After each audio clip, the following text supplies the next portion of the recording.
Well, thank you for inviting me. It's a pleasure and an honor for me to come here. So are we doing simultaneous translation or I just go? I just go. So I believe most of you here are engineering students. Is that correct? Is that fair? Yeah.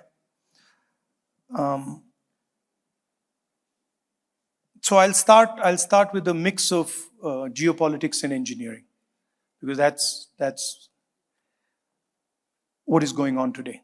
If you look at big empires, and you look at the British Empire, you look at the American Empire, and any other empire, what you find is that they arise in energy transitions. So when you have a transition in energy, the way we move,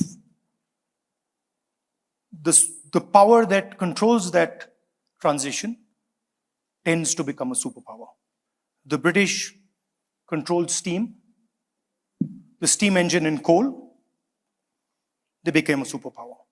They had the British Navy, and we in India fought that empire, eventually got our freedom in 1947. After the British, the Americans came. Then the Americans managed the transition from coal and steam to petrol and the internal combustion engine. And now we are facing a new transition. We are facing a transition from the internal combustion engine to the electric motor, and from the fuel tank to the battery.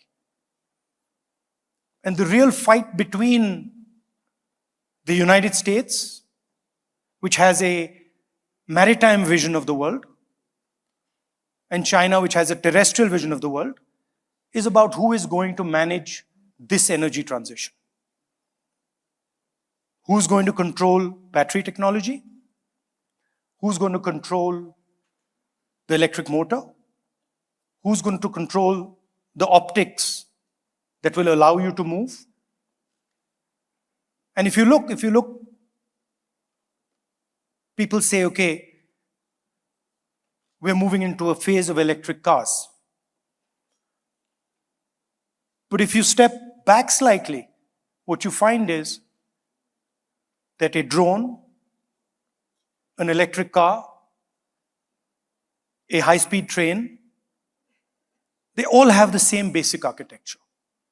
It's an electric motor with batteries and then some way of communicating with the world. Optics, and then you can add software and AI to that architecture. And so the entire battle that is taking place, the geopolitical battle, is about who is going to manage this transition from the internal combustion engine to the electric motor. And so far, the Chinese are winning that battle.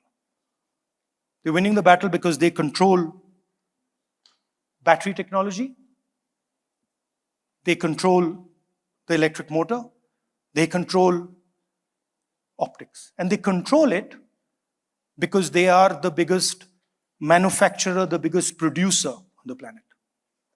Right? The United States used to be the biggest producer. Some of the older people here will remember a time when Cadillac was big, Ford was big. And now, instead of Cadillac, you have BYD. You have DJI. So the Chinese control of production is what has created massive political issues, and it's also given them a base to make this transition. So that would be a broad theme that I would put to you for discussion. We, of course, are China's neighbor, and we are close partner of the United States. So we are sitting right in the middle, right in the middle of where the forces are colliding. And they're colliding everywhere. If you look at If you look at Ukraine, what's interesting about Ukraine is the electric motor is destroying the internal combustion engine. The drone is destroying armor, is destroying tanks, is destroying artillery pieces that are powered by the internal combustion engine. So what the drone allows you to do and what the electric motor allows you to do is move in ways that an internal combustion engine just cannot do. And another way to think about it is an electric motor allows you to decentralize power.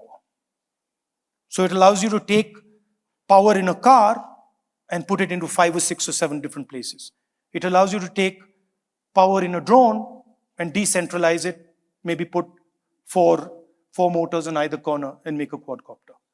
So that to me is the technological battle that is taking place. On top of all this, you can overlay AI. So from production and from consumption comes data. The Chinese control production data. They're the only ones who know, who produce the data when things are produced. When this TV screen was produced, the Chinese have the data on how it was done. When the speaker was produced, the Chinese have the data on how it was done. The Americans don't. So the Chinese dominate production data, and the Americans in the Western world and in India, they dominate consumption data. So Uber is consumption data. Google is consumption data, right? So that's the data on which AI is going to work. And a lot of people say, well, AI is going to revolutionize things. Absolutely, it's going to revolutionize things. But the person who's going to have power in that revolution is the person who controls the data.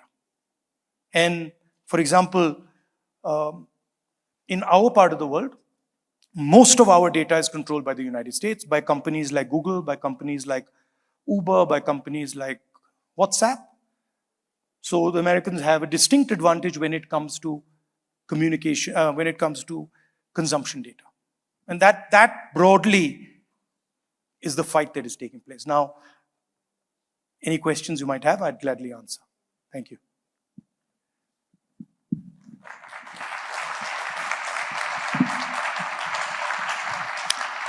Yep. No, tranquilo. Ya fue, it was already translated. Bueno, muy bien. Para poder establecer entonces esta conversación, yo invitaría a que pudieran hacer preguntas. What I'm saying is that they can ask some questions, so in that way, Mr. Gandhi can answer them. So maybe at the beginning of this, I wanted to know more about the future of education. The future of education. And how technology is transforming, the whole education system. What's your view about that topic, and how do us as universities have to change inside, and what are the kind of things that we have to do in the future? I think earlier there was a view that you could actually give information to students at scale through computers, through the internet. But I get the sense that even though that is valuable and very powerful, you still need a human connection. You still need a teacher who actually communicates and puts that information together. So I think information technology helps you get information to the student, but I think you do need a human connection to turn that information into useful knowledge. Moving to another topic, I have seen that you have done an extraordinary leadership in India. And I just want to know, what's your view about India? India is going to be a quite relevant country in the world in the next future. If you see the numbers of growth in India, if you compare that to China, you see that India has a lot of future, is becoming quite relevant in the world. So what's your view about India, and what are the kind of things that you are saying in India in order to have that leadership in the world? I think, of course, India has tremendous potential. It's 1.4 billion people. the size, bigger than China now in terms of population. But India is a completely different system than China. So whereas China is very centralized, uniform, India is decentralized and has multiple languages, multiple cultures, multiple traditions, multiple religions. So India is a much more complex system, and India's strengths, which exist, are not necessarily China's strengths. They're different. So they're big systems, but they're different and they operate differently. India also has a very old tradition, spiritual tradition, and a thought system. Very profound and old ideas that are very useful in today's world. The idea of non-violent political action comes from deep within Indian tradition. Mahatma Gandhi was a modern exponent of that. So there's a lot that India can offer to the world in terms of our tradition, our way of thinking, information technology, our engineering capability, our healthcare system. So I'm very optimistic about India. But at the same time, there are also fault lines within the Indian structure. There are risks that India has to overcome. Which are those risks that you see? The single biggest risk is the attack on democracy that is taking place in India. Because India has multiple religions, multiple traditions, multiple languages, and India actually is a conversation between all its people. And different traditions, different religions, different ideas require space. And that the best method for creating that space is the democratic system. And currently there is a wholesale attack on the democratic system in India. So that's a risk. This other big risk is risk between different conceptions, different parts of the country, right? Some 16, 17 different languages, different religions. So allowing these different traditions to thrive, giving them space to express themselves is very important for a country like India. We can't do what China does, which is suppress people and run an authoritarian system. Our design just will not accept that. Now move to another idea. From India, what's your view about a country like Colombia? You came here, there must be some reason for that, but what's the kind of view that you have from India to a country like Colombia in South America? I've been here 2 days. It's quite fascinating. There's obviously a very dynamic political contest taking place, and the country seems to be quite polarized between different political ideas. I quite like what I see as the spirit of the Colombian people, which is quite resilient and relaxed. They don't seem aggressive, it seems, maybe I'm wrong, but it seems that they tend to deal with problems and take life as it comes. And that's quite a good way of thinking about it. I like the diversity here. I've never seen so many new fruits as I saw over the last 2 days. So, yeah. Talking about one of the things that you have said about how do you see humanity and politics in the world, there is a concern about polarization in the world. How do you see that? How to deal with polarization? How leaders as you can introduce a new view in the world in which polarization maybe is not the right way? From our perspective, I can only talk about what we are seeing in India. Large country like India is struggling, even though we have good economic growth, we are struggling to create jobs for our people. And the reason we are struggling to create jobs for our people is because we are not actually producing, we are not manufacturing. We are a service-based economy, and large countries require a manufacturing base, require the act of production to employ its people. So for us, having a world where China produces everything means that we struggle to employ our people. So for us, fundamentally important thing is to start production and start to compete with China on producing material goods. That is central. A country like India simply cannot manage if it doesn't do that. Most of the people, for example, who are creating the polarization in the United States with Mr. Trump are people who have lost their manufacturing jobs, right? It's the collapse of US manufacturing that has left a huge number of people in the United States and in India and in Europe without jobs. And that's a volatile cocktail, right? So I think what's really important is China has demonstrated to the world how you do production in a non-democratic environment. We cannot do that. We are a democratic environment. We have to have a democratic structure. So for us, what's interesting is, can we develop a model of production, a model of manufacturing that is competitive with China, but in a democratic environment? And that's where a lot of the conversation between countries like the United States and India, Western Europe, is heading.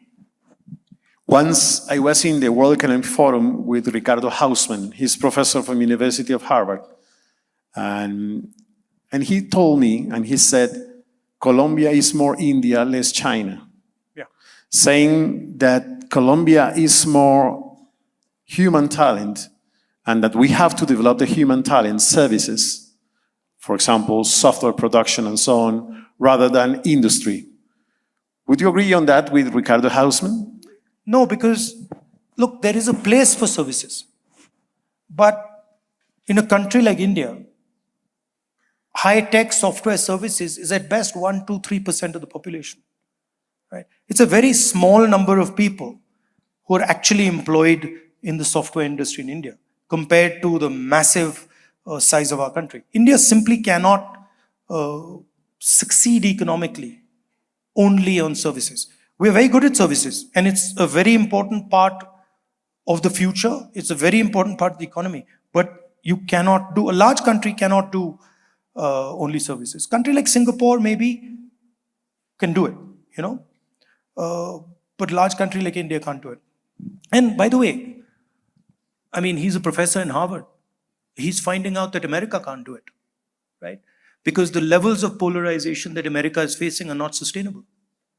And the entire political conversation in America, what Mr. Trump is proposing is a return to manufacturing, which I don't believe is possible for them, right?